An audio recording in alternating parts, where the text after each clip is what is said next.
What's going on, y'all? Welcome to another edition of the BTSI Show. I'm your host, Christopher J. Thank you guys for tuning in. Do me a favor as you take off your shoes and leave them at the front door. I want you to like this video, subscribe to my YouTube, follow me on all social medias. Links are located in the description. $sign the BTSI Show is the Cash App.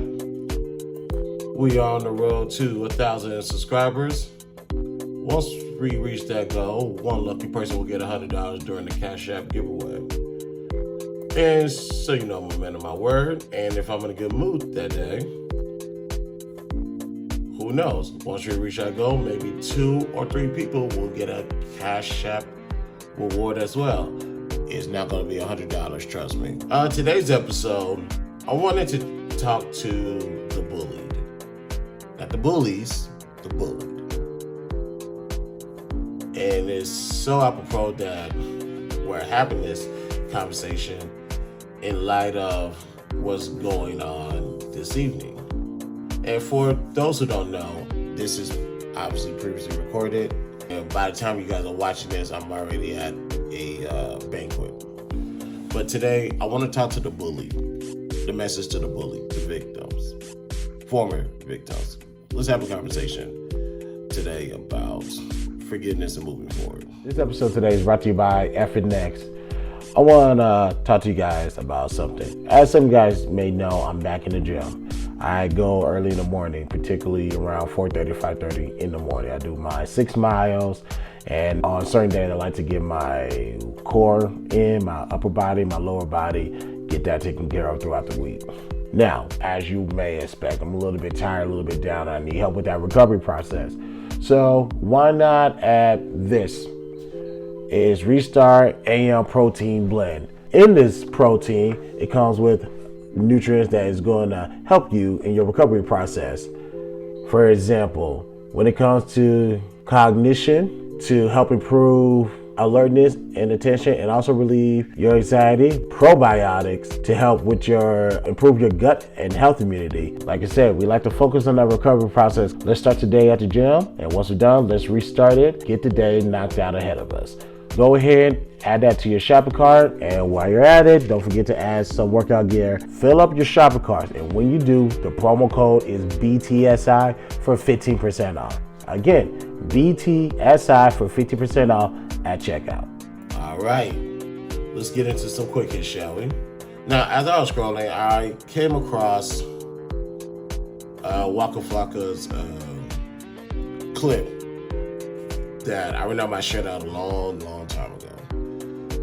And obviously, no one paid attention to it, which is perfectly fine. But notice how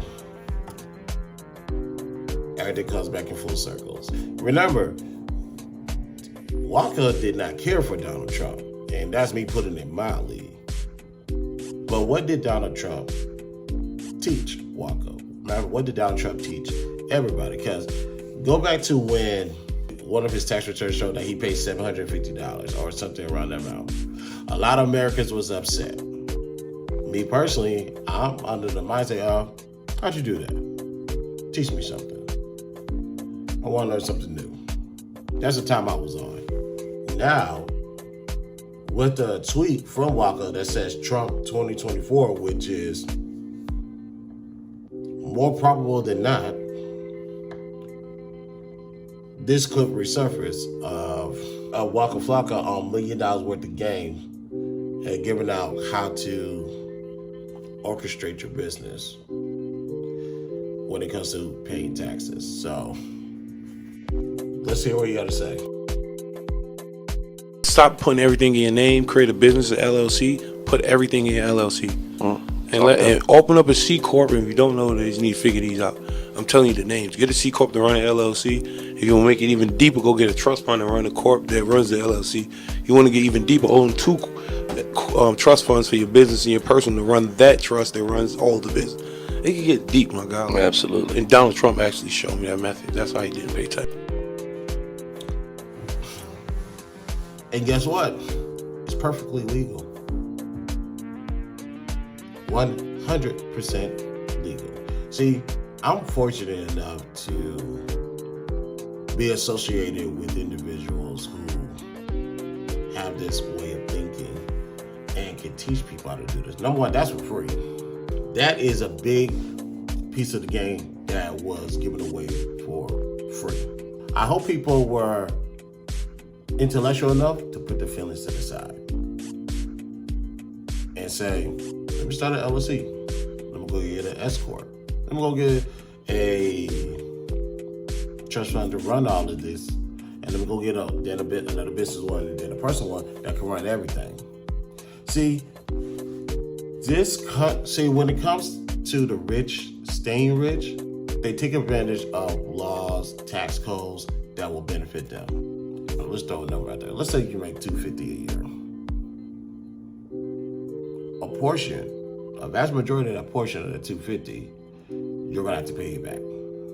You're gonna have to pay the government. So why don't you strategically circulate and hide your money? Next up, ex-users debate whether men wearing crop tops emasculate them. Now,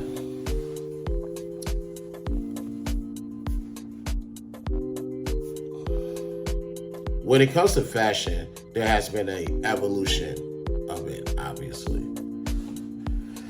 There were certain styles, attires that were acceptable back in the 80s that is not acceptable now in 2023. Because when I watch, granted I watched the first season, I didn't get a chance to watch the second season. When I watch Raising Cain, it's like, okay, you see how they was dressing in New York. Or if you go back and watch Martin, you see how they was dressing in the 90s in Detroit. I don't remember too much about Living Singles. It's been a while since I watched that show. I couldn't even represent. However, you can go to Fresh Prince of Bel-Air, particularly the first season, and you see Will Smith wearing a crop top, which was somewhat acceptable. Yeah, it was somewhat acceptable culturally back in the 80s. Did I wear a crop top in life? No, never have, never will. Born in 1987, and keep in mind my father's from Nigeria. My mom is somewhere between Cleveland and Orlando, Florida. So no way in hell that was gonna happen. But I'm looking at these two brothers. TikTok is what is it? Rainy Oval, RAINEYOVALLE. These two are, I guess, heterosexual men wearing crop tops. Like, one got his skin showing, one has his a black white beater on. I guess they're heterosexual. I honestly can't tell. But and matter of fact, it's about to get too cold, so what the fuck you wearing a crop top for? But I digress. Yeah, there's some things, like I said, you're gonna have to evolve with the time. That type of attire is unacceptable for a heterosexual man. Point blank, period. Last story. This is, I find this to be a violation of one's civil rights. Miami Beach approves ordinance that allows the arrest of homeless people who refuse shelter. Now, my eyebrows raised on that one, because it's like, you can't force someone to be in a shelter if they don't want to. And now, instead of them going to a nonprofit organization shelter, now you're gonna put them in another shelter, which is a county jail. I have an issue with this, but let's read. The Miami Beach City Councilman voted 4-3 on a camping ban, which allows the arrest of homeless individuals who sleep outside and decline shelter. Like I said, I think this is a violation of one's civil rights. Previously, authorities were required to give a warning. previously, authorities were required to give a warning before relocating homeless individuals violating the outdoor sleeping ban. As long as they're not sleeping on someone's private property, just leave them alone. And I get it. You don't want them sleeping on the sidewalk. Totally understand that. Like, you gotta get out the way. But there are places where they can go and let the general public be the general public and let them be them. To force them to go to a shelter, I understand what they're trying to do is trying to clean up the city, but still people have rights. So I don't know how I feel about this one. The new ordinance removed the warning provision. Well, the new ordinance removes this warning provision. That's not fair.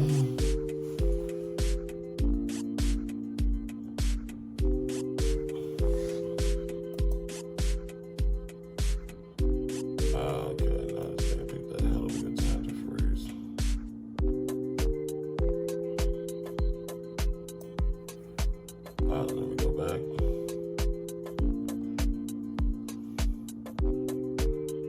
All right. On Wednesday, Tracy Slavin, a Lotus House shelter board member, conveyed sympathy for homeless individuals with criminal records to Miami Beach commissioners. With a criminal record, it makes it very hard for them to go get a job or rent an apartment, said Slavin. Rachel Prestipino of Catalyst Miami told local leaders that the new law will criminalize homeless individuals. You think?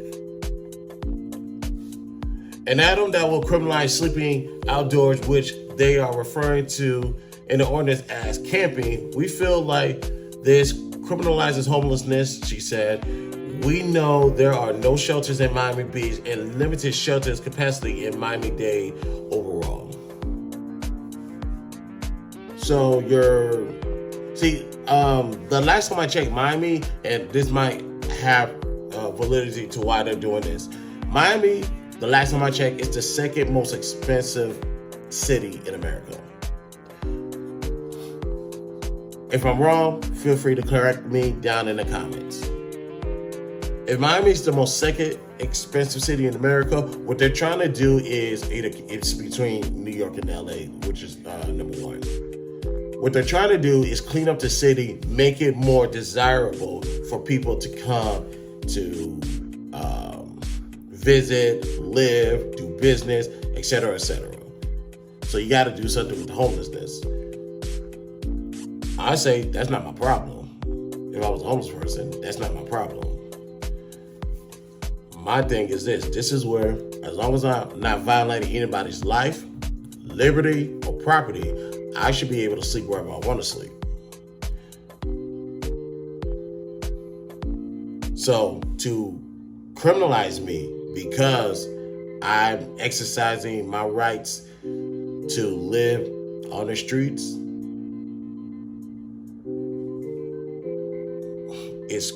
that in and of itself is criminal. On behalf of Miami and the board members.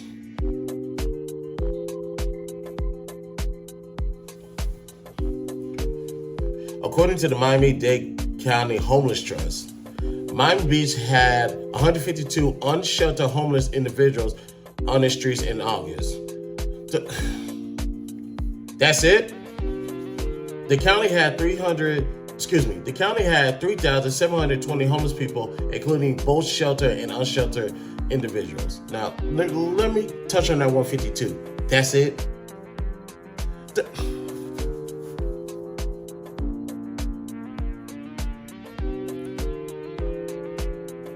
What is the population of Miami, Florida? As of 2022, the population of Miami was 449,514. 449,514. So, what's 152 divided by 449,518? The answer is approximately 0.00033881. Ladies and gentlemen, No shit. That's not even 1%. You bitching and complaining about less than 1%? Is this what we're doing? 152 out of 400 and almost 450,000 people? This is what we bitching and complaining about? Now, if these were some violent homeless people that are constantly causing harm, destructions, yada, yada, yada, 100% agree with what's going on here. That you need to, damn, putting them in the shelter, they need to be back in jail. But obviously, this is not what this article is saying. This is not what's being presented. So again, I still think somebody's civil rights is being violated. But let's continue.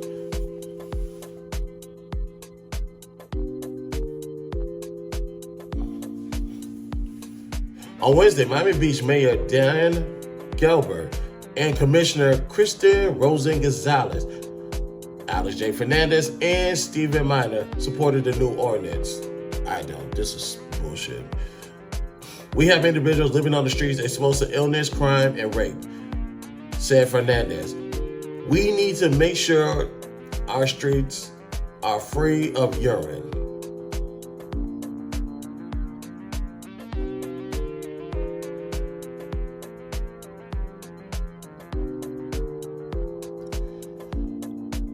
I swear I think they have a class action lawsuit on the city of Miami.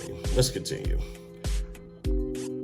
If you refuse to accept shelter, you are living in our parks, and you refuse to leave, we will make an arrest, said Rosen Gonzalez. As long as they're not violating anybody's life, liberty, or property, what are you bothering people for?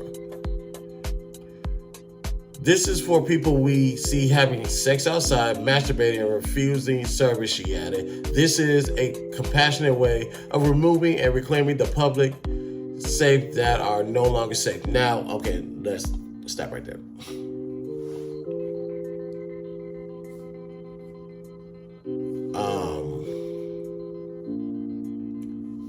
I do believe in having decency when you're in public.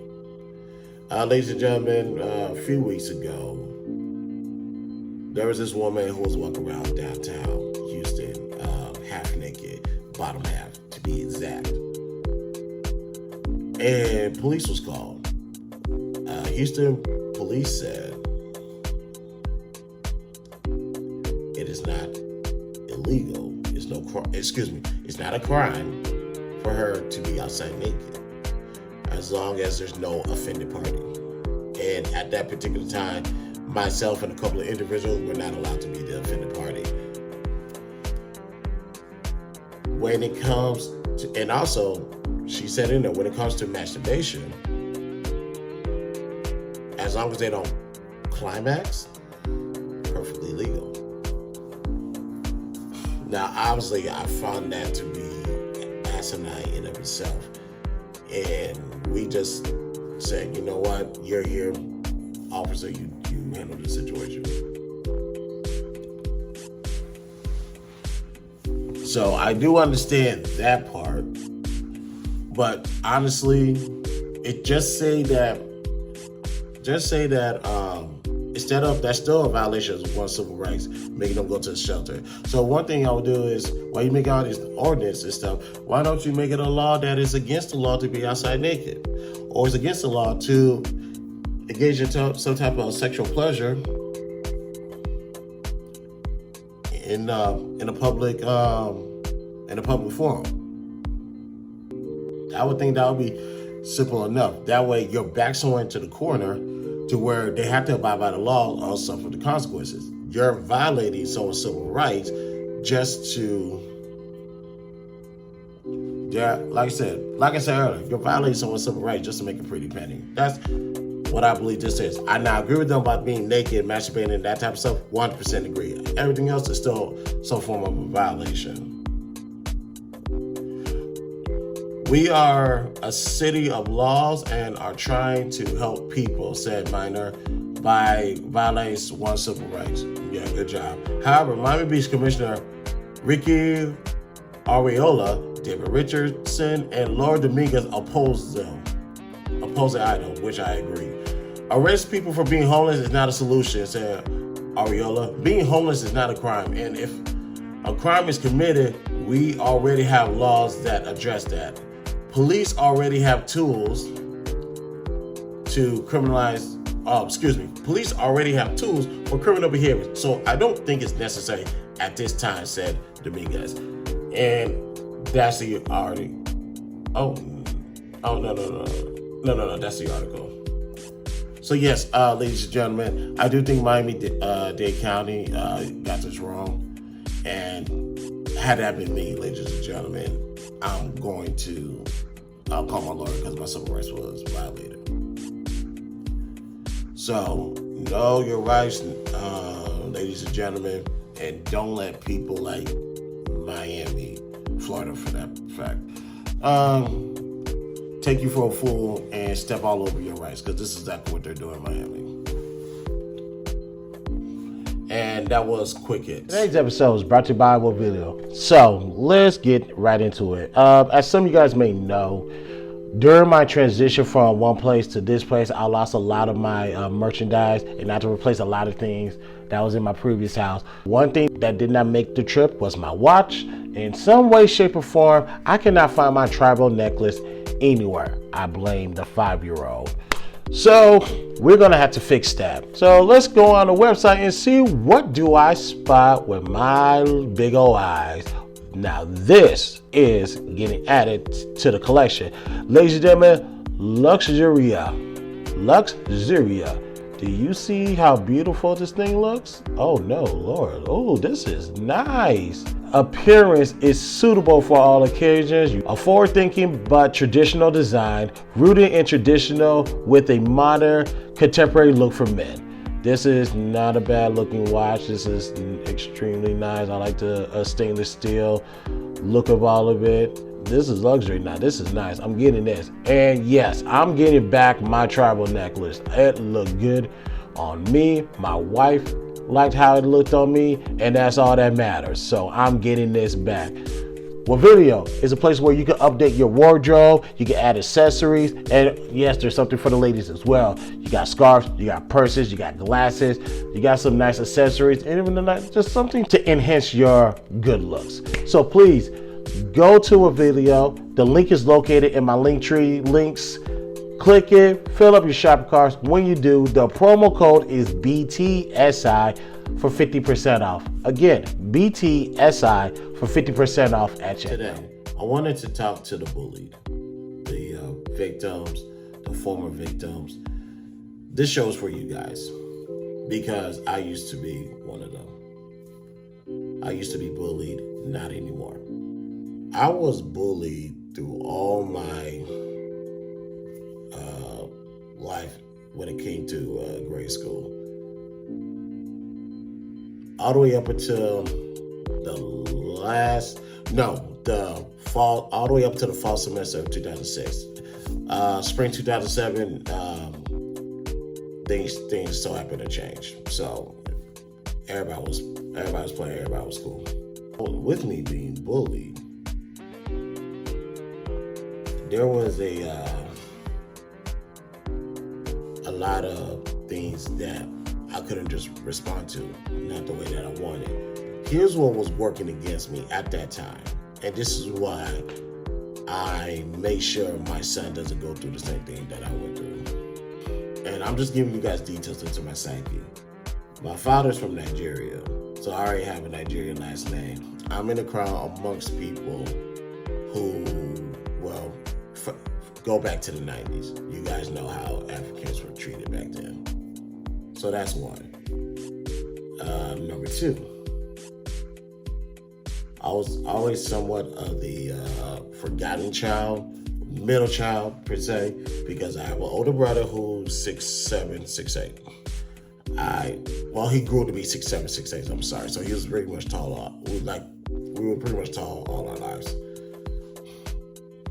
So you have that. My youngest brother, Alex, has autism. And then I have a little sister. Obviously, the oldest is going to get the attention. Obviously, somebody with disability is going to get the attention. of course. And the youngest of the family, particularly being the only girl of the family, yeah, tension. Me, there was me, the forgotten child, the middle child. Now, I try to use that to my benefit, thinking ain't nobody looking. Let me go ahead and do my own things. Nope. There was parameters set up to where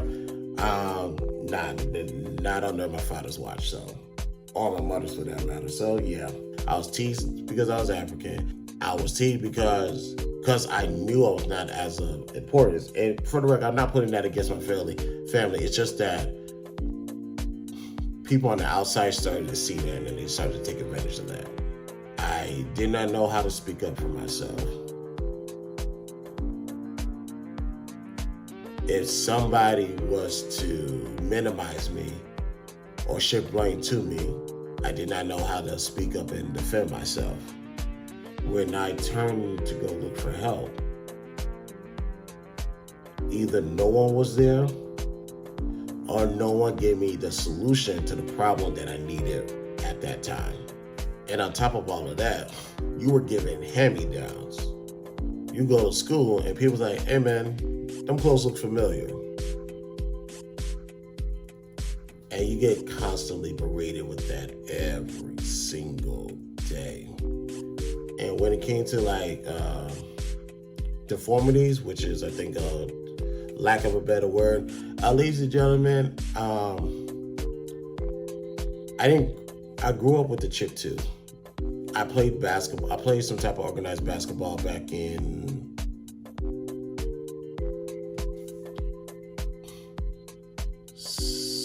first or second grade. I chipped my tooth because I dove for the ball and we was playing on concrete.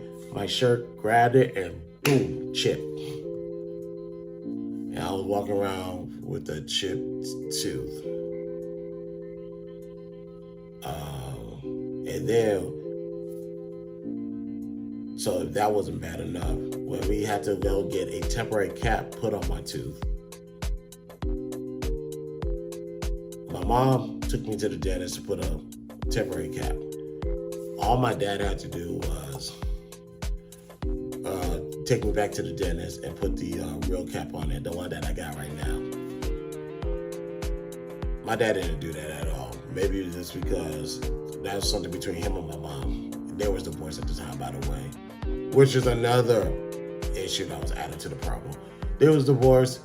My dad didn't see the reason to take me to go get that. And as my temporary cap started decaying, going from pearly white to a dark yellow stain color. And it was like that from first to second grade, all the way to my fall semester of 2006. So you're adding more problems. You're adding more trauma for me to be exposed to. Let me say that. You're adding more trauma for me to be exposed to a child. And my dad didn't really care or understand to that point because number one, he's not from this country. Number two, he works all day and he's he's literally by himself all day. So he's not really understanding what I'm going through and the constant bullying that I am experiencing on a day-to-day basis. Now, with all of these things that I'm experiencing, ladies and gentlemen, I have experienced this literally, and I mean literally, day in and day out when I went to school. The only time I had a break was the weekends or summer vacation or any holidays. That's the only time I had a break. And like I said, I did not know how to speak up for myself. I did not know how to defend myself. I personally didn't know none of that. Now, a lot of people gonna be like, what was your older brother at the time? My older brother was busy. He had no time to teach me all these, to help me with all these stuff. And even if he did, ladies and gentlemen, that requires a certain level of confidence that I did not have. So you can teach me all the game you want. If I don't know how to put it all together, it means nothing. So I had to weather that storm out. Let's count the years. So from possibly 1994, from fall 1994, all the way to the end of fall of 2006. 12 years. I have been bullied, harassed for all of 12 years. So the question is, with you going through that, how did you not kill yourself? My life rap was God, the church, video games, TV, whatever, but more importantly, silence, isolation, peace and quiet. I didn't start to get that level of peace, start to see some level of isolation up until 2002. Dominique left the house. Chelsea eventually was back and forth between my mom and my dad. And it was just me and Alex are like this. So there was no hassle, stress coming from that way. When I started to be by myself, it started to numb out the noise or drown it out. That's when I started to find a little peace, and I could start relying on certain other avenues to build me back up. So, per usual, when I find out one solution to a problem, here goes another one. It came at the expense of sports. Around that time, I started playing sports and real good at it, whatever the case may be, football, basketball, track. When it came to my dad being a single father and raising kids by himself, like the times he did have Chelsea, let's fast forward to high school. I would have to leave football practice or track practice. I would be forced to leave early to go home and watch my sister. Either take my sister or escort my sister from school to home, and then literally run back, not drive back, run back to school. And there was one time, because my sister didn't want to wash dishes, my dad made me quit a particular sport altogether. I think it was track. To quit that altogether. He basically blamed it on me, but in all actuality, it's because my sister didn't want to do no damn dishes, so he put that on me. Now, if you was ask my family, they're gonna completely deny that, flat out deny it. But at the end of the day, I know it was them.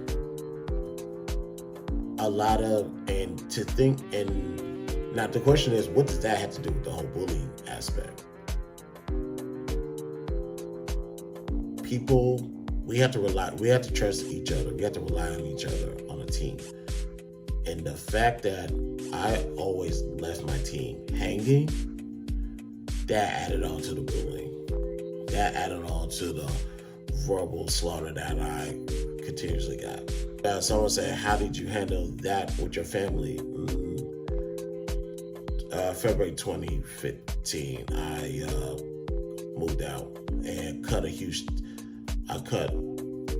some ties with my family. Occasionally I'll go back and visit, but other than that, I don't care to see my family to this day because of certain things.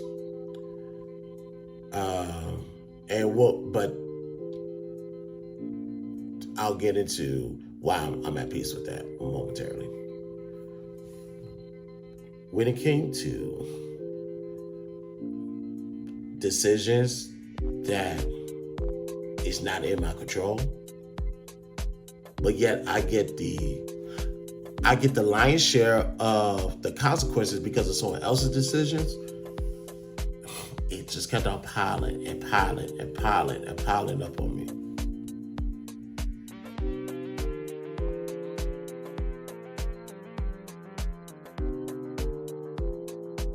But because I stood in that fire for 14 years,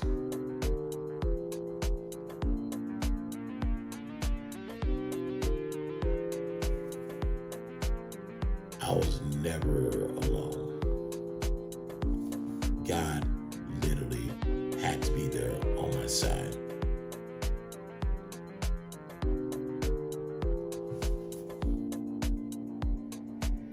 So I did take some meds.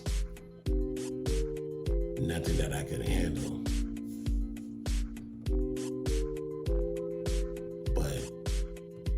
That's life. That's always going to happen.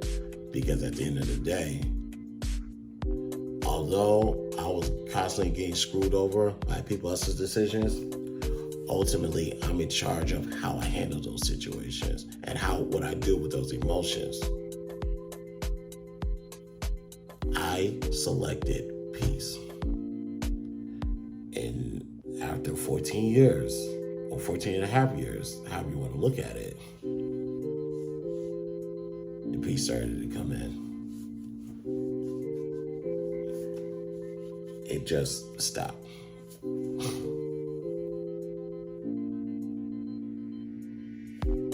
Like, I couldn't even tell you how it was all love and respect for my senior year in high school, like the second half. Really, after I was done playing football, got a job, working, that type of stuff, and it was cool. And I was driving as well.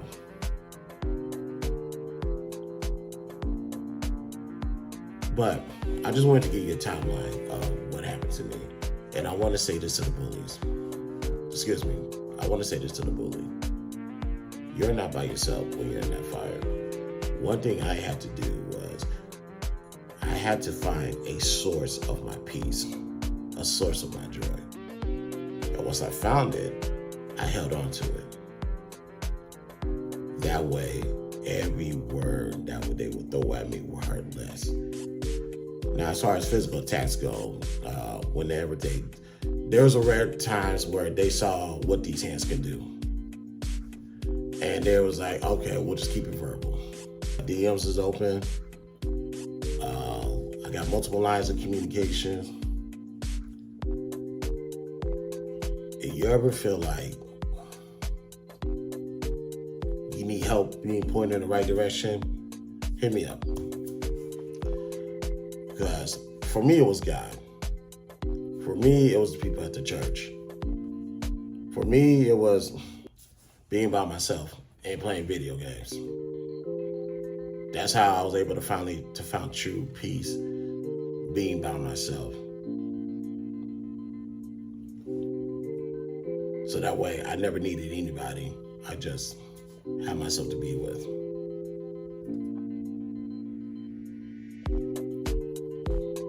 Now, and real quick, regarding my family, have I forgiven my family for the decisions that they had made on my behalf that did not work out very well? Yes, I forgave them.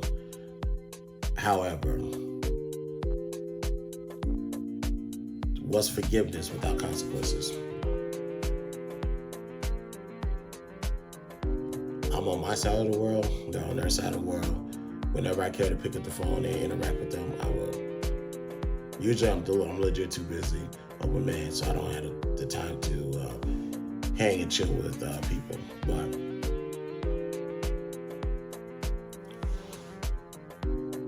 I'll make time for them on my time, not theirs. Still forgive them, because I'm a very forgiving person, I mean that. But I'll reach out to them whenever I'm ready to talk to them. Earlier today, I took my son to go see his grandmother, which we call her Nana, and his Aunt Chelsea. Like I said, if I got the time and am I scheduled free up? Yeah, we'll go see the family, but that's only on my time and my time alone. Because for a vast majority of my life, I have been doing everything on everybody else's time. Now we do it on my time. And as an adult, anytime we do things on their time, it did not benefit me. So they now understand if I say no, no means no, or else I can just, like I said, I can be at peace and walk away. Today's episode is brought to you by Brytn Smile. Now, you guys need to keep your mouths clean, keep your mouths white, and keep your mouths bright between dentist visits. I get it, I understand. So here's where Brytn Smile come into play. Yes, good old Brytn Smile. Now, in this whitening kit, it comes with a multitude of things that you need. Starters, you're going to need a user manual on how to operate the devices that come with it. Next up, you have a shade chart to keep you posted on where your teeth fall on the chart. That is very beneficial. Also, these gel pens. Put the gel on each tooth, do it correctly, follow the manual. And, well, you know, we have a charger. It comes with a charger. I wonder why. That's right, an LED mouthpiece. This is very beneficial, y'all, as y'all can see. For the blue, it is on for 15 minutes. And once that is done, let's go purple, pink, whatever color you prefer to call it. Let's do that for 10 minutes. Go to Brytn Smile. The link is located in the description. Grab a kit, put it in your shopping cart, and when you get to the checkout, the promo code is BTSI for 25% off. Again, BTSI for 25% off. One more thing before we go. Live your truth so nobody can use it against you. Ladies and gentlemen, it is well documented that I work in the security field, tactical security, armed security to be exact. It is documented that I am not a six-figure brother. It is documented that I may or may not have a speech impediment, and there's some other things that I just can't think. But pretty much, just like the 8 Mile effect, I'm going to use the ammunition you have against me, I'm going to use it before you. Because think about it. Security, I don't make six figures. Matter of fact, ladies and gentlemen, I took a $24,000 pay cut. Voluntarily, of course. Just so I can spend more time at home. Why am I saying all of this? What can you use against me? Not only that, look at my results. Nobody who makes less than six figures is supposed to be staying here. At least on the surface level. Now you know how to save your money, manage your money, and also put money to the side. You'll be surprised how easy it is to get this. Like I said, some of y'all make more money than me and y'all don't even have this. This is an island, ladies and gentlemen. So, why am I saying all that? What can you use against me? Now, if I say something real extreme, yeah, sure. Like, case in point, there was an individual who said for the black community, he will suck off a horse for $250 million or whatever amount, maybe $500 million. Yeah, stuff like that's going to be used against you all day, every day. However, what can you guys say about me? We had this conversation before. I'm only saying this is because there's an individual on YouTube where it seems like they are living a life, they are selling a life that they're not living. Matter of fact, it got exposed that person's condition. I don't judge, and I'm not going to judge. Not doing that at all. Whatever situation you're in, I pray to God that you find your way out.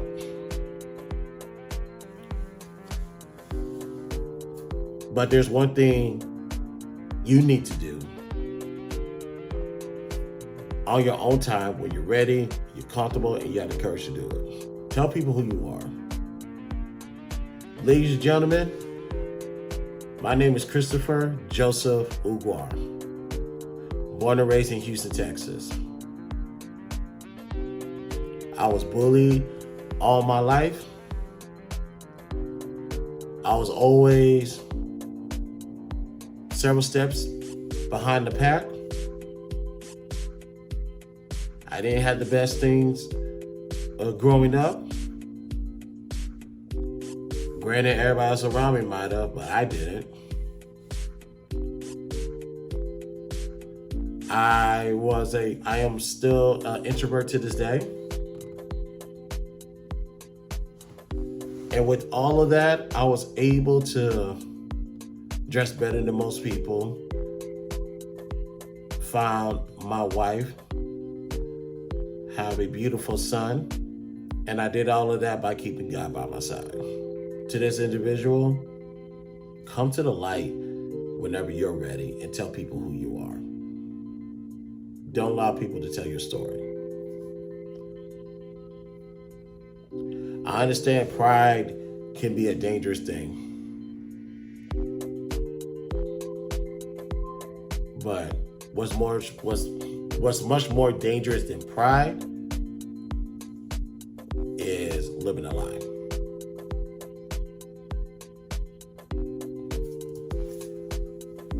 So whenever you're ready, come to the light and tell us who you are. If you need me to, I will be there, right by your side, so you can introduce yourself to the world. But until then, I strongly suggest that you prioritize your level of importance. Being on YouTube in your current situation is not important. Not even a little bit. Especially your presence is not currently generating what you're looking for. It might lead up to what you want, but in this current situation, you're not getting the results that you desperately need right now. So I would put YouTube on the back burner and really get out in the real world and make something for yourself. So that way, when you do decide to come back, we will welcome you back with open arms, and we will be there to hear your story and let you know we got your back. This way you're going is the wrong way down the wrong road, and you're going to dig yourself into a deeper hole to the point where nobody, including me, can get you out. So, for those who are listening, for those who are watching, live your truth. You guys heard this from Charlemagne for so many years, and he's absolutely right. Live your truth so nobody can use it against you. Live your truth, people. Live your truth. Let's get on out of here. On your way out, pick up your shoes at the door. Make sure you like this video, subscribe to my YouTube. Follow me on all social links are located in the description. $, the BTSI shows the Cash App. We're on the road to 1,000 subscribers. Once we reach that goal, one lucky person will get $100 during the Cash App giveaway. And if I'm in a good mood, maybe 2 or 3 people will get some Cash App reward, and I can guarantee you it's not going to be $100. So keep that in mind. Other people, we out of here. Thank you for tuning in. This is the BTSI Show. Hustlers for Day. Talk to you later.